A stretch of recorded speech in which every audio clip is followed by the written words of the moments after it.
When we land, I'll celebrate with family, friends, grandchildren, children, and a great, great grin on my face. Mega-rich Daredevil mogul Richard Branson is set to become the first of the 3 billionaire CEOs in the space tourism race to leave Earth's atmosphere on Sunday, when his Virgin Galactic passenger rocket is scheduled to launch him and 5 others to the final frontier. I've been looking forward to it for 17 years. Branson will join 2 pilots and 3 mission specialists aboard the VSS Unity for his company's first fully crewed test flight, which is expected to land 90 minutes after takeoff.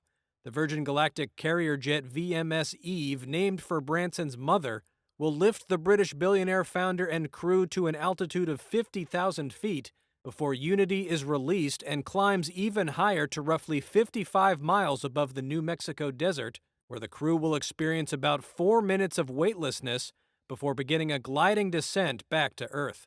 The space plane will then land on a runway, as opposed to a space capsule that returns to Earth's surface by parachute.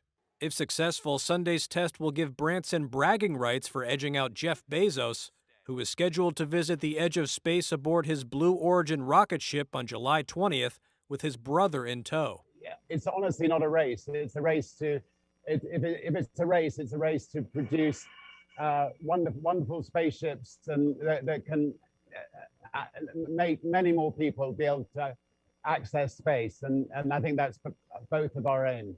Fellow billionaire entrepreneur Elon Musk is also vying to usher in a new era of astro-tourism with his SpaceX, but he does not yet have a flight for himself on the books.